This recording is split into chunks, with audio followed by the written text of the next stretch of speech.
Just for fun, I thought I'd give a quick look at what editing a video looks like in my life right now. I have not planned this out at all, so I imagine it's going to be a total disaster, but let's do it anyway.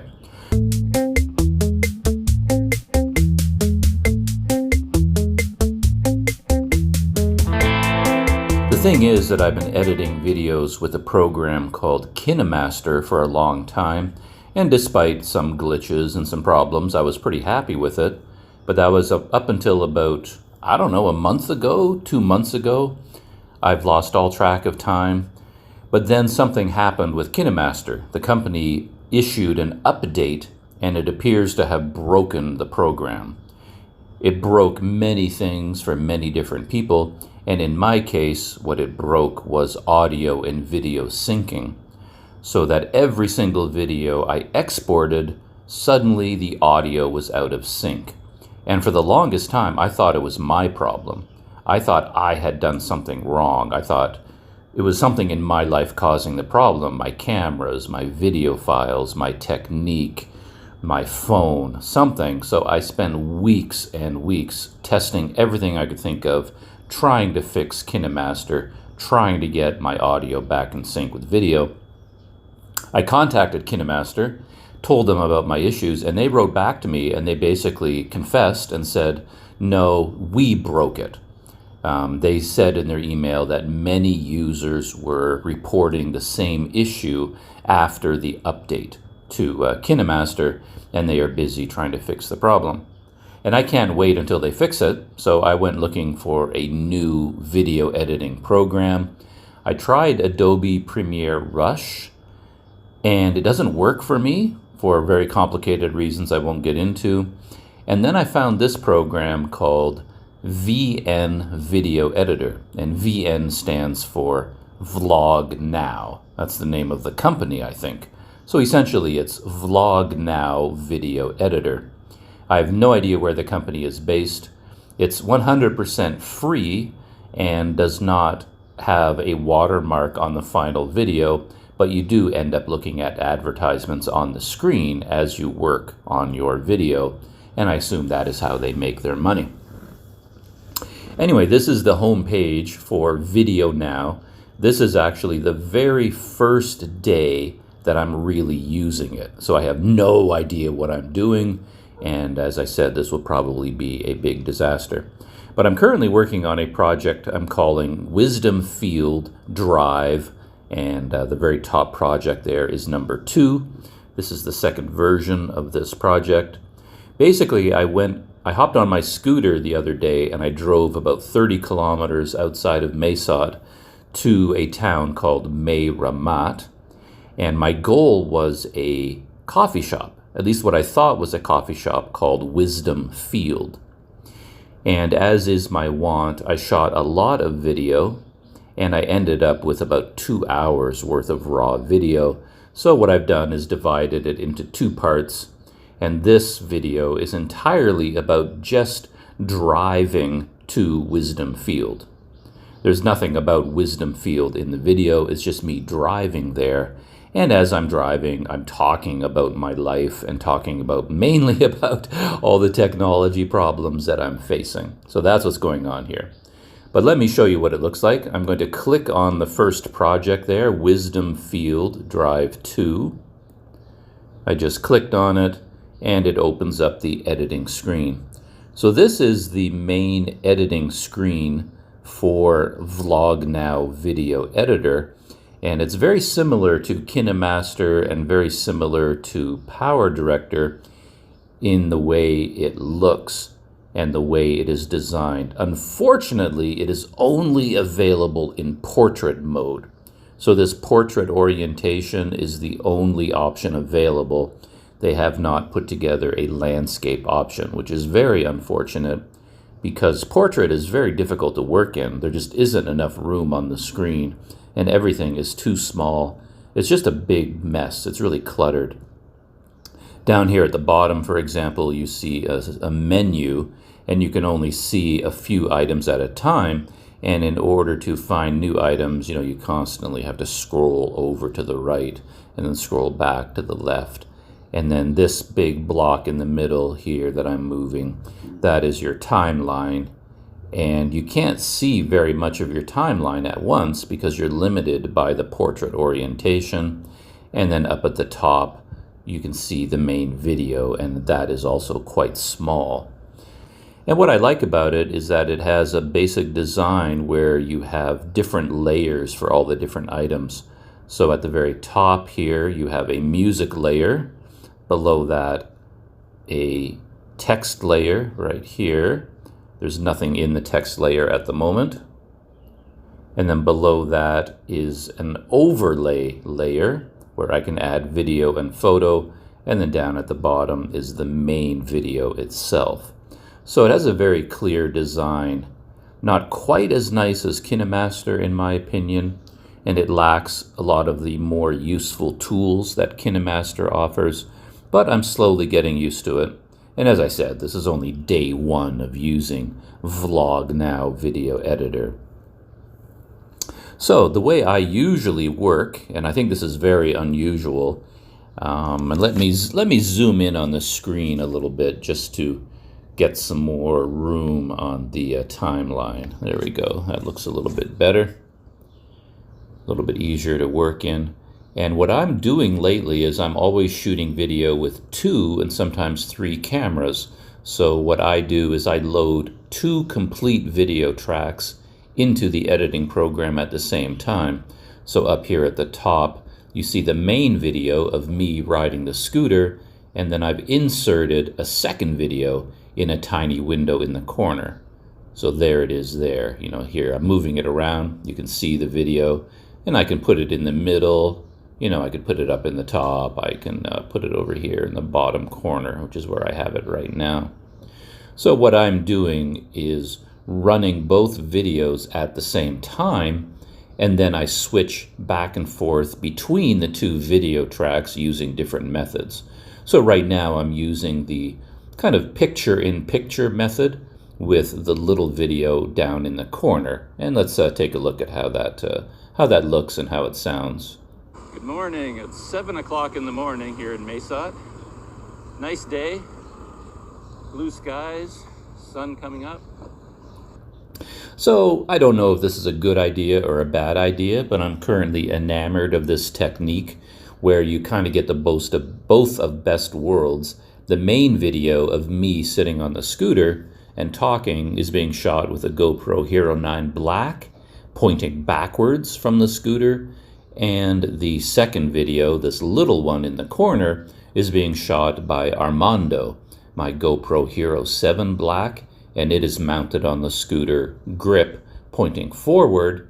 And then when I add this picture-in-picture video, I have to synchronize the video from this one to the audio from the main video in the background.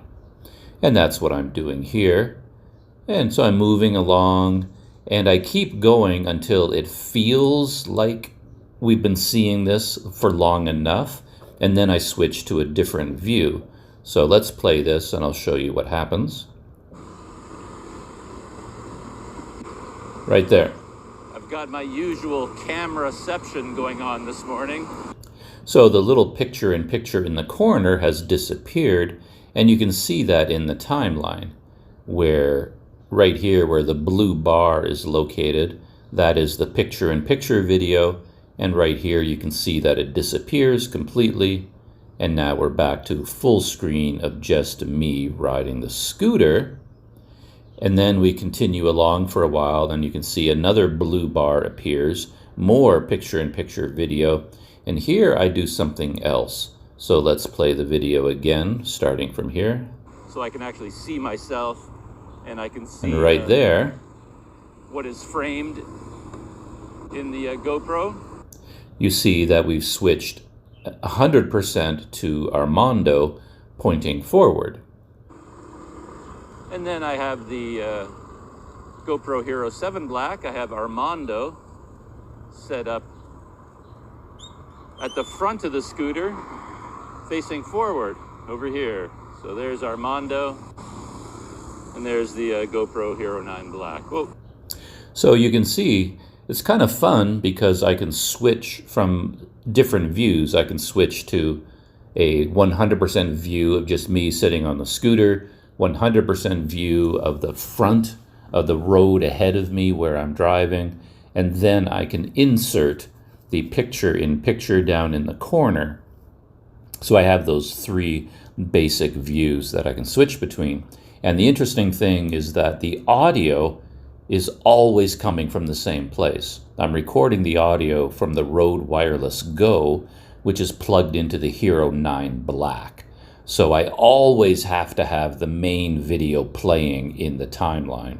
So even here, where all you're seeing in the final video is the video from the GoPro Hero 7 Black pointing forward, down here in the timeline, you can see that I still have the original video down at the bottom.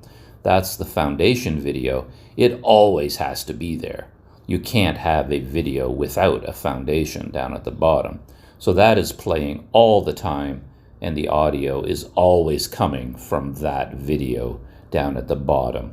And for the video that is overlaid on top of it, I've turned off the audio. And I can show you what that looks like. So let's click on this little bit of video right here. So I've clicked on the bit from the Hero 7 Black. So now all these editing tools at the bottom will affect only that clip. And you can see there's an item here for volume. I click on volume. Set up. And it can go to from 100 down to 0. Forward over here. So there's Armando. So that is the basic idea behind my latest technique. I start off by loading in the foundation video, and then I load in that, and all that video is coming from the GoPro Hero 9 Black in this case. And then I add in all the video from the GoPro Hero 7 Black in a layer, in an overlay, in a picture-in-picture on top of the foundation. Then I have to line up the video with the audio, make sure that they're synchronized. And then from there, I basically just play through the video, watching it myself, and then I'm just making a judgment call as I move along based on the feeling of the video and kind of what shows up in each video, when to switch from one view to another view. For example, I believe at this point in the video, a large truck comes up behind me and then zooms past me. And I mean, it's one of the visually interesting things that happened during this ride. And I think I set up this video to sort of capture a little bit of that moment from both perspectives. I think that's what I did. As I said, I didn't plan out this video at all, so I'm not quite sure what I'm going to end up showing you. But let's play this and see what it looks like. Side of the town. I've had a little bit of a struggle with some of my camera equipment lately. Whoops, that's not where it happens. I was fooled by this thumbnail. In that little thumbnail, I can see the truck, so I thought it happened right away. And that is one disadvantage of this program. In other programs I've used, the whole video, this whole blue bar, would be a long series of thumbnails, so I get a better idea of what is happening in that video clip. But in VN Editor, it just gives you one little thumbnail at the beginning, and it doesn't represent what happens right away. So I have to scroll forward here and to find this truck that I'm talking about. But here you can see I thought, for whatever reason, I would do this looking ahead perspective, and then we get to the intersection. And then at the intersection, I stopped, of course, on the scooter. It's a red light, and I'm talking. And while I'm stopped, of course, I'm looking at the camera more. So I decided to switch to this view where, as you can see here, I was looking at the camera. All right, well, anyway, I'm sort of looking at the camera from time to time as I'm talking, and I decided to stay on this view for a while. Then the light turns green, and I'm driving forward. And there's the truck that I'm talking about. Okay, so let's start the video here. 4K video. Whoa. I heard something big and noisy coming up behind me. So I did this view specifically because of that truck. Originally, I only had the full frame of just me sitting on the scooter and the truck coming up behind me. But then I decided to stick in the picture-in-picture view. So you see the truck coming up behind me, and then in the little video down here in the corner, you see the truck pulling ahead of me. 2 layers of 4K video. Whoa.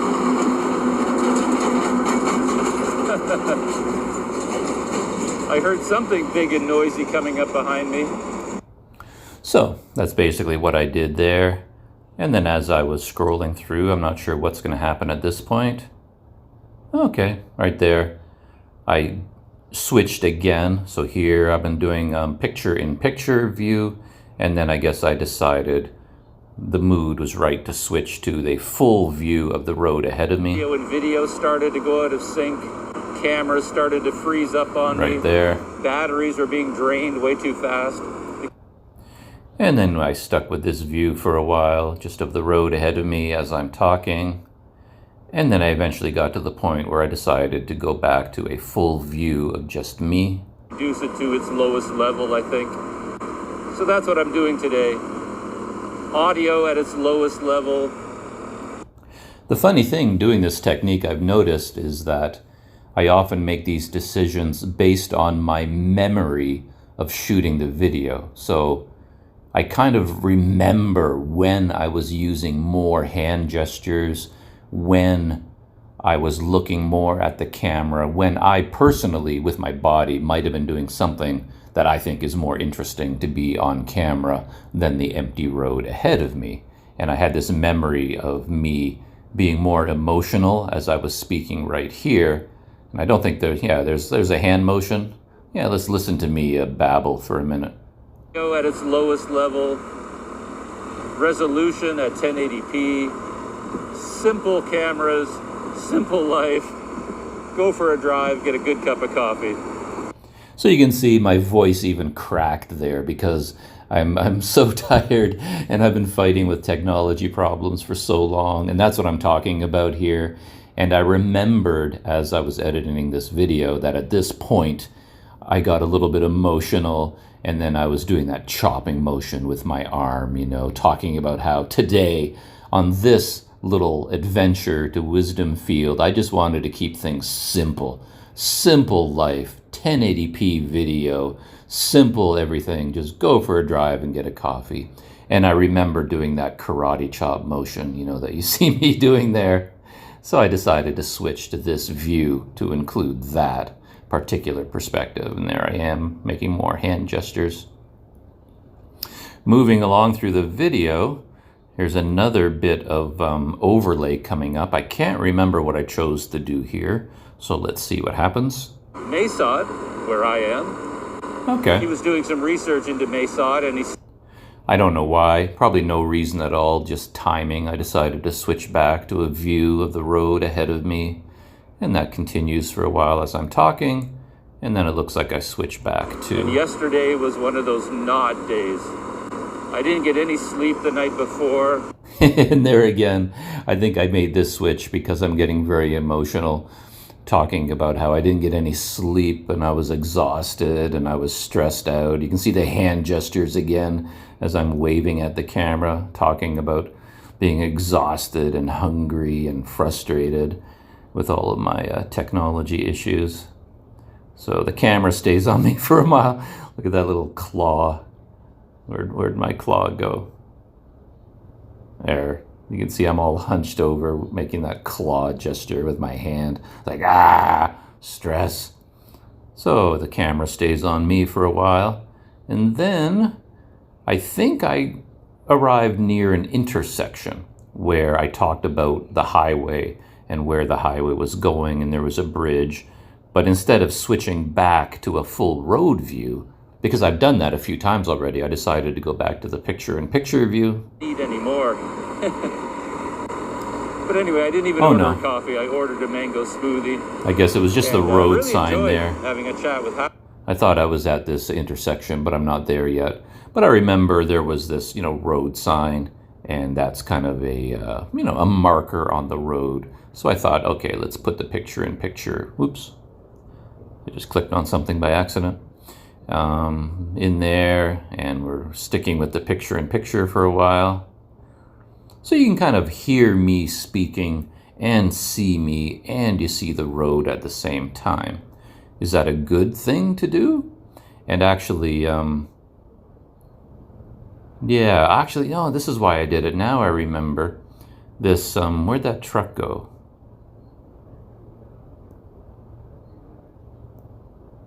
I thought I saw a truck there for a second. Scooter, a Honda Click, just like...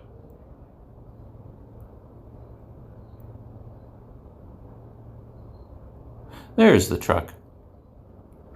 So yeah, there you can see it behind me on my right. This truck passed me, and it was a really unusual looking truck. You can see there's Burmese writing on the side, and it was jammed with people. I mean, it was packed with people, and I guess it's some kind of local transportation, but I hadn't actually seen a truck like that before.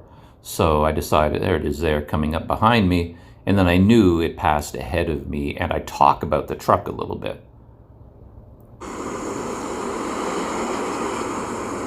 But after, there's an interesting truck loaded with people. I wonder where it's going. So again, that's why I did the picture-in-picture here, so you can actually see the truck as I'm talking about it from two different directions, from, coming up behind me and then passing me. You see it in both points of view. Now, at this point in the video, I'm talking about meeting... here's the highway that I was thinking about. This is the other reason I did the picture-in-picture. You've got a highway sign coming up, and then an intersection. Bridge to Myanmar. I brought my passport with me, just in case I run into checkpoints. I'm only going 30 kilometers, but these days with all the travel restrictions. So I kind of like that, and I stuck with the picture-in-picture point of view because I liked seeing that bridge go by over top of me, like right there. You can see it behind me as I'm actually physically, driving underneath it. So you get both points of view. And then I switch back to just looking at me entirely because the story I'm telling is something I wanted to get across more. You just never know what you're going to run into, so I brought my passport. Anyway, So right there, I switched back to the main story that I was telling. I'm no longer really talking about the road and the trucks on the road. I'm going back to the story of the previous few days. So I decided to focus more on me. I'm the main subject of the video again. And I'm talking about an American that I met who is on a motorcycle tour around Thailand. And he came to Mae Sot, got in touch with me, and this American, his name's Howard. Howard and I got together for a cup of coffee, and I got to check out his motorcycle.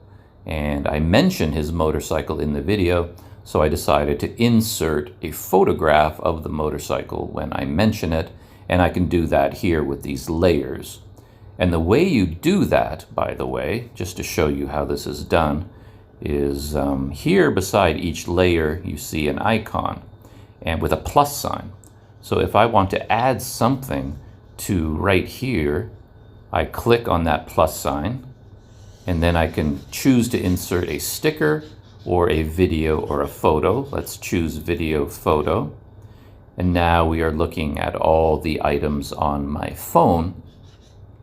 This list is of all the most recent video that I've shot. These are all the most recent photos that are currently on my phone, I should say.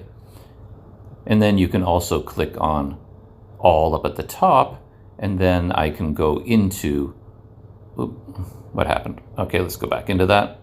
As I said, I'm learning all this for the first time.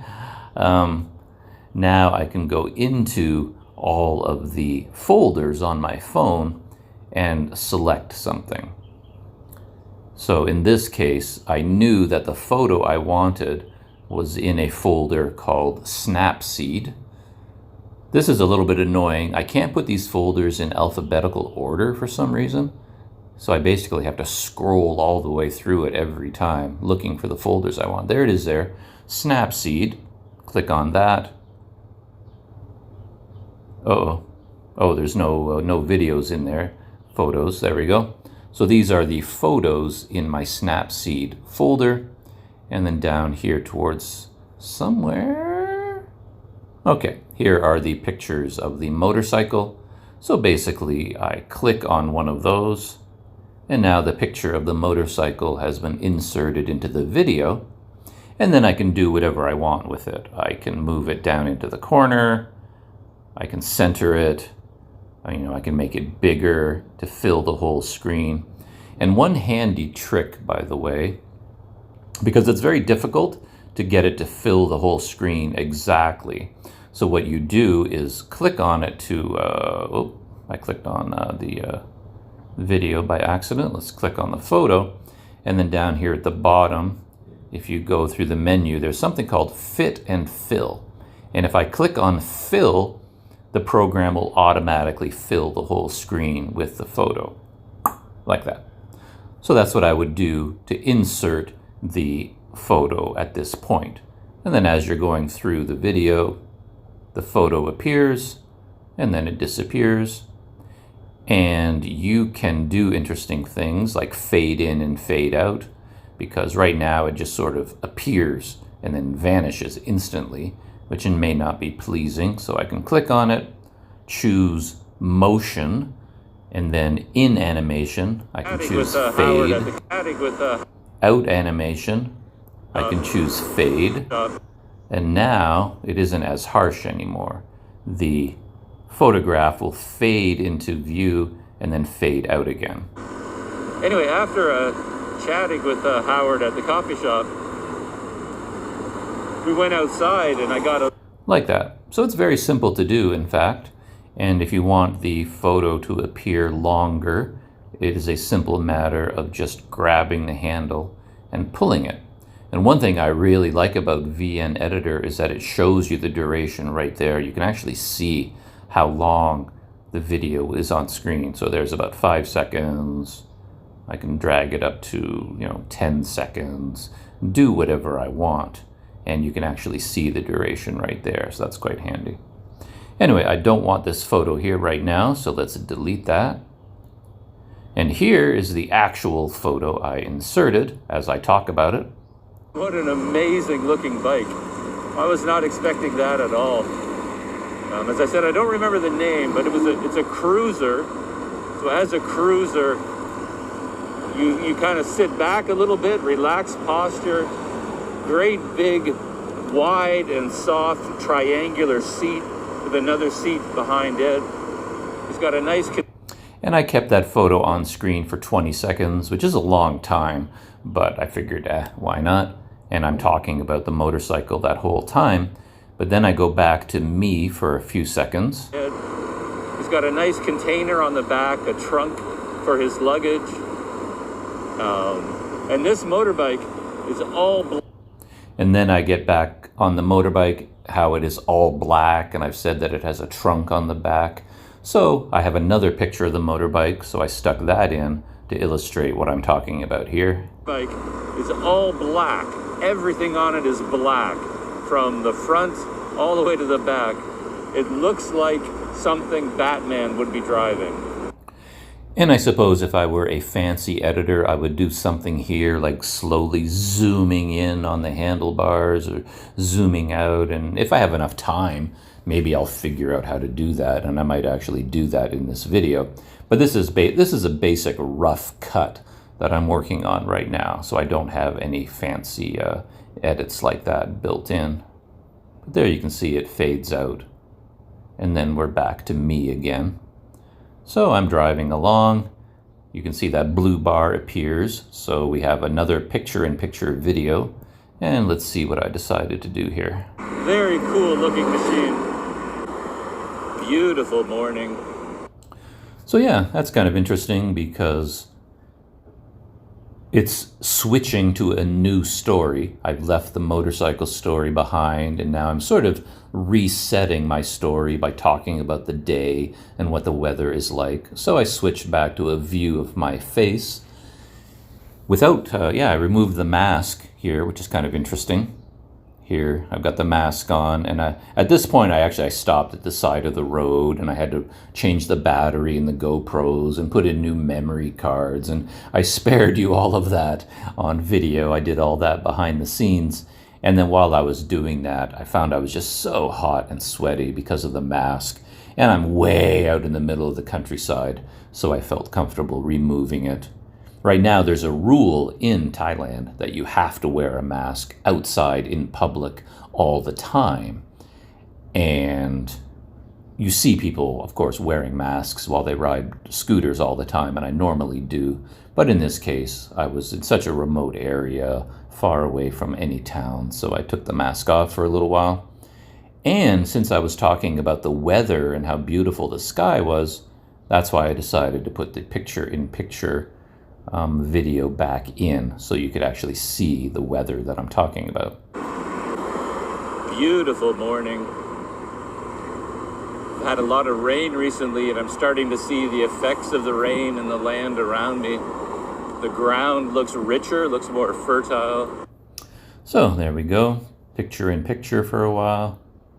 And then, there's a break here. I did something. I don't remember what I did. Let's see what I did. Right thing to do. Okay. Oh, Howard and I had something else to talk about. So here, for whatever reason, I just switched back to a full view of the road. Figured people had seen enough of my face for a while. Zooming along, and I might have done it because I knew this truck was coming up. Something to look at on the road. Now here's another break. What did I do here? Thing like that. He's just shooting video for himself. Back to me. This is kind of interesting too, because even though I'm back to me, you can see that this blue bar is still there, which means that the overlay video is still there on top of the foundation video, but you can't see it. And why can't you see it? Because I have the magical ability, I have the power to make it invisible. And you do that with opacity. So here, I'll show you how that works. I'll click on this picture-in-picture video. Now it's selected. And then down here in the bottom right, you can see an item called opacity. And it will, if I click on it, you'll see that it's set to 0. There's nothing. And if I drag that to 100%, now we've switched video, which is very cool. So now, as you play the video, online or on YouTube or anything like that, he's just shooting video for himself. All you see is the road ahead of me. And if I happen to have two videos in the video tracks at the same time, I can switch back and forth between them by deleting one of the videos completely, or I can just reduce the opacity. So in this case, I decided to keep this video clip because I wasn't sure I really wanted to delete it yet. So I just clicked on it, took the opacity, and moved it down to 0. So by magic, it disappears. YouTube or anything like that, he's just shooting video for... And even though it is still there, you no longer see it in the final video. So that's another technique you can use when you're doing this picture-in-picture overlay. So here's another break coming up. Let's see what I decided to do here. Like just copying the files takes an hour. And he has a vague idea. He has some...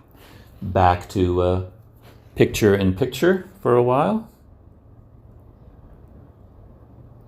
And I probably chose to do this because, I'm passing that truck right there on the left, and then I'm moving through a little bit of like a little cluster of buildings. So it's not just empty land that I'm moving through right here.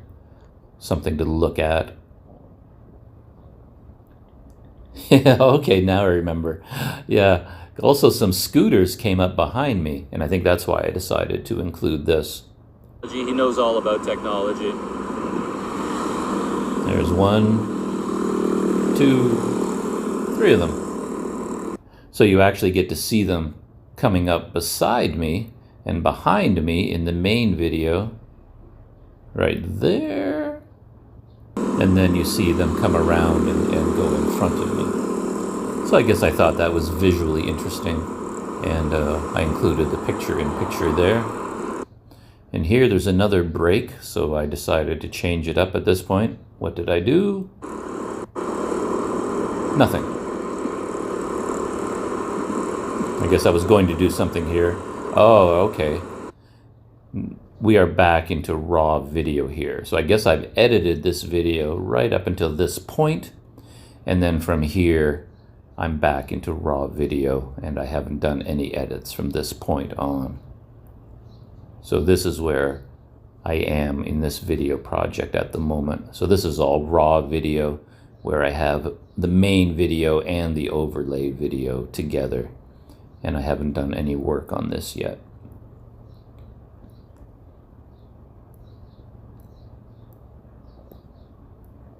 So I think that is all I want to talk about in this quick little demo. Like I said, I just thought it'd be interesting to show what the editing screen looks like in my new video editor called VN Video Editor, Vlog Now Video Editor. So far, I'm relatively happy with it. As I said, I'm using it for the first time today, and I'm just figuring out all the details. And a lot of the things that I want to do seem to be available to me. Very simple things make a huge difference. For example, if I select this video and I want to center it, and I move it to the middle, you can see those little white lines appear, and the video will lock into place in the center. Just little things like that are very, very helpful. And certain programs don't have that. Adobe Premiere Rush, for example, doesn't give you any guidelines. And the other really useful feature, let's see if I can show it to you quickly here without getting too bogged down. Let's get rid of this video, make it invisible just to clean up the screen. Okay, so it's gone now.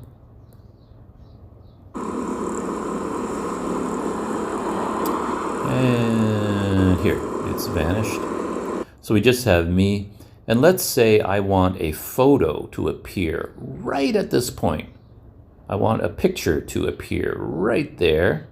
So what I can do is go to this overlay, click plus. Let's go get a photo. Let's pick one at random here. Is there anything interesting down here? Well, there's a bunch of fish. Let's stick in this fish market photo. So now I've stuck in a photo. Let's fill the whole screen with it. So there's a photograph. Now what I want to do is place this photograph at an exact spot. And I don't know if this will be all that visible, but if I select this photo and I move it towards this break, right there, it snaps into position. I can feel it on the screen. I get haptic feedback. So I can add text, I can add graphics, I can add music, all on this point, and I can line it all up perfectly just because of this ability of this program to snap to grid. Boom, right there, snapped into position. And I can do that, as I said, with text, with graphics, with music, and I can line everything up perfectly. And that sounds like a pretty obvious ability to build into your video editor, and I think it is. But as far as I can tell, for example, Adobe Premiere Rush can't do this. KineMaster does it, PowerDirector does it, Vlog Now editor does it, and yet Adobe Premiere Rush, which is supposed to be, one of the most powerful video editors out there, it does not seem to have this ability to snap to grid. You just have to guess. You have to fiddle around for endless minutes trying to line things up, and you can never get it right because it does not snap to grid. Anyway, that's just one of the abilities that